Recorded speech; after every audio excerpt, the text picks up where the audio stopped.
You said that a harmless man is not a good man. A good man is a very dangerous man who has that under voluntary control. How should people become more dangerous?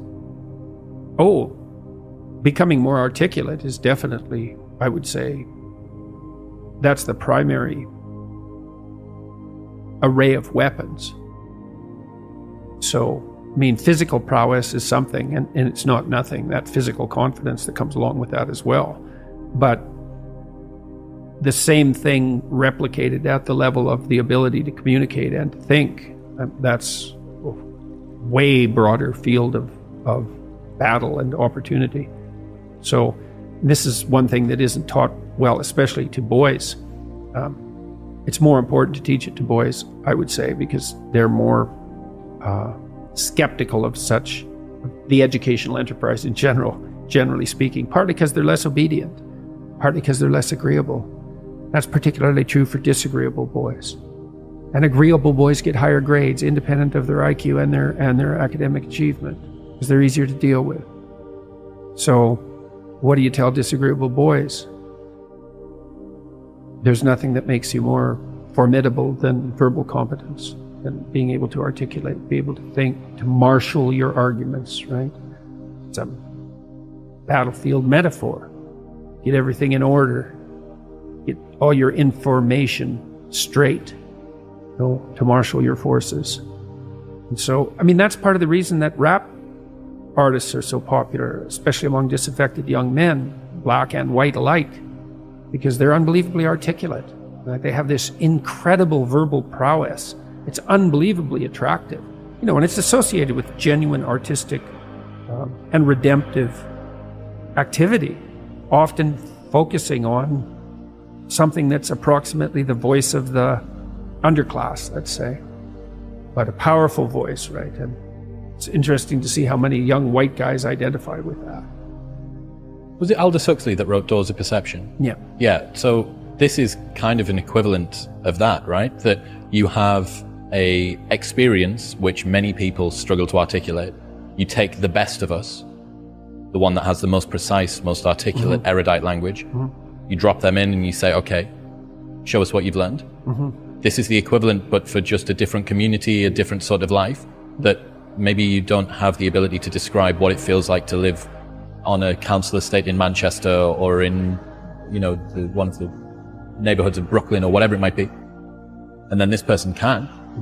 And it feels like it's your voice. Yeah, well, you still, if you're a young man, you still feel alienated from your place as rightful heir of the proper kingdom. I mean, that's an existential truism for everyone, particularly for every young man, because he is an outsider in many ways. He's young and juvenile and not very highly valued, and then is in some sense hurt by the inadequacies of the current king, the current culture, and is easily turned against it because of that. And that's the machinations of the evil uncle. That's the King Arthur story. That's the story of Horus and Osiris. It's an ancient story. It's the story of Sauron, and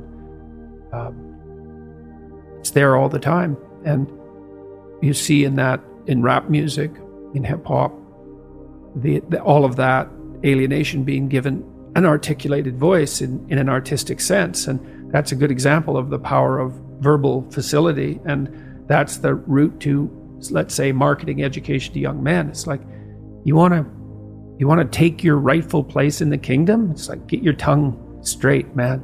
Get it under control in the highest possible sense. We went to a comedy club, Tammy and I, in New York, the Comedy Cellar. It's a great comedy club. And the last comic was an English guy, and he was not particularly physically prepossessing, and he made a lot of jokes about that, and it was quite funny.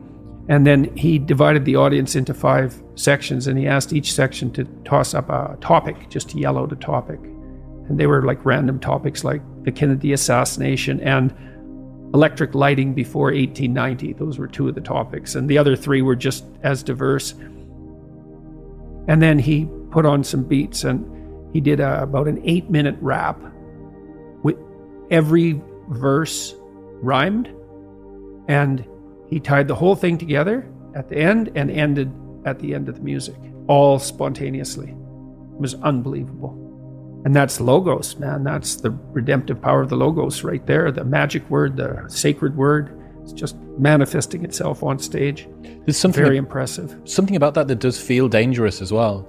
Not in a, I need to be concerned and this should be contaminated and walled off, but in a way that you think that person has so much competence that it's flowing out of them. And you almost feel competent by being around them. So you certainly feel competent by appreciating it. Yeah. Right. Because it speaks to the part of you that is capable of appreciating such things. You think, wow, that's really something. That's an amazing display. That's an amazing thing to see. Amazing, right? A very interesting word, amazing. And you're trapped, and you're trapped by the charisma of that. And that charisma, that's not nothing. That's a signal of something redemptive occurring. That accounts for virtually all of the attraction of hip hop and rap. It's the articulated voice of the struggling but worthy underclass. I suppose that's a good way of putting it. But those who are alienated from their rightful place. And so that verbal prowess is one of the ways they struggle up towards the light and that's a good example of that, of having that danger under control, because it's a dark genre in many ways, right? There's a real undercurrent and air of violence that surrounds that and its culture, like the punk movement in the UK back in the late 70s. Same sort of thing. But that capacity to express that in a poetic manner, in a compelling manner. Johnny Rotten was great at that. He was so intense. He worked with PIL afterwards, Public Image Limited. Is that it? Public Image? I think so. He has a song called Rise, which I used to show my clients all the time when I was starting assertiveness training with them. I'd put on Johnny Rotten's Rise, and the line in there is anger is an energy, and he's got these unbelievably intense eyes. Anger is an energy. You bet. And John Lydon, man, he could channel that like almost no one I've ever seen. He'd get that anger built up inside him, and then it was completely under control, and he expressed it in his music, and he's absolutely captivating, unbelievably charismatic. And I really liked his music, that raw anger in the music. But it was in the bloody music, wasn't it? It wasn't some random riot, you know.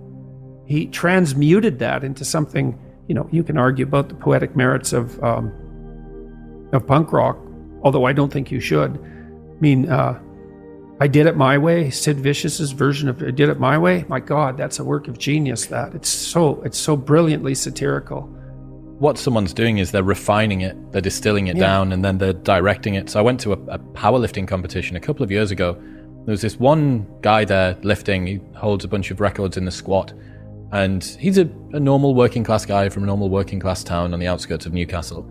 And watching that man warm up is something else. He's got a sacred playlist. He never listens to the songs apart from when he's about to step on to the lifting platform. He's got these headphones on, and he's just walking up and down in the same way that you'd see a bull ready to go out, ready to go and chase something. And he steps out on stage, and the hairs stand up on the back of your neck. You're watching this guy channel rage, fury. That's the god of war. That's Mars. Yeah, he's in touch with that. Unbelievable. And words, man. You go to war with words. And you think that's what young men should be taught. There we go.